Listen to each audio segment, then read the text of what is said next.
Os mais conservadores apostam na manutenção da taxa em 15%, enquanto os mais otimistas acreditam em uma pequena redução na casa do 0,25 ponto percentual.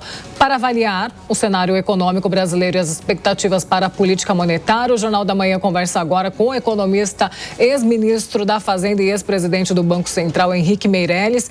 Bom dia, ministro. Seja muito bem-vindo. Obrigado, é uma satisfação estar aqui, conversar com você, conversar com os ouvintes aí da Jovem Pan. Prazer é todo nosso. Ministro, esse conflito internacional, Estados Unidos e Irã, pode mudar o rumo dos juros no Brasil? Olha, existe sim essa possibilidade, porque na medida em que sobe e aumenta o preço do petróleo, isso tem um impacto no custo da gasolina e do diesel. E o mais importante aqui é no diesel, porque o diesel, evidentemente, ele entra em quase todas as cadeias de produção. Por quê? Por causa do transporte, né? Os bens e serviços que estão sendo produzidos, etc., são transportados para os seus locais de venda e os insumos também são transportados, etc. E tudo isso é impactado pelo preço do diesel. Então, na medida em que aumenta o diesel, isso pode sim ter um certo efeito na inflação. Então, isso altera os pressupostos, altera basicamente os dados que entram como hipótese de trabalho nos modelos econométricos do Banco Central. Portanto, tem que se ver aí qual é o impacto disso. Tá? Isso nós vamos ficar sabendo através da decisão do Copom, na medida em que esses estudos macroeconométricos, esses modelos desenvolvidos pelo Copom através de muitos anos, inclusive na época que eu estive lá, desenvolvemos muito isso, exatamente para ter medidas de maior acerto entre as hipóteses colocadas, como essa subida de preço do transporte, etc., e o efeito disso na inflação e, em consequência, efeito na decisão do Copom. Então, a expectativa que era de um corte de 0,5% antes da guerra no Irã, agora ela, de fato, caiu, está a maioria a essa altura achando que não vai haver nenhum aumento, que o Banco Central vai ser conservador e vai esperar próximas evoluções aí dos preços dessa guerra e do custo do aumento do petróleo, ou outros, como vocês mesmos já mencionaram, um pouquinho mais otimistas, achando que pode haver aí uma subida de 0,25%.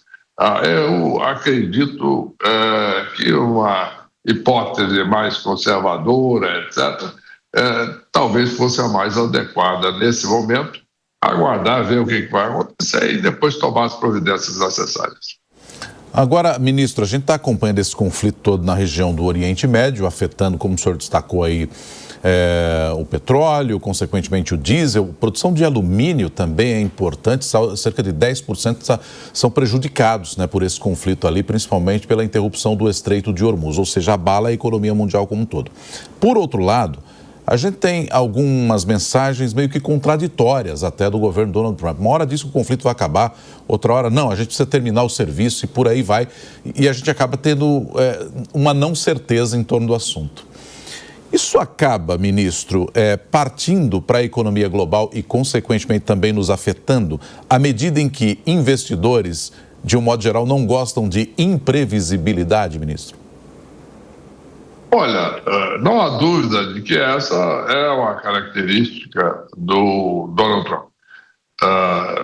Toda a vida dele, seja no setor privado, seja no setor público, ele tem essa característica, né, de dar mensagens contraditórias, etc., não necessariamente deixar uma clara sinalização sobre o que ele vai fazer, principalmente numa guerra, tá?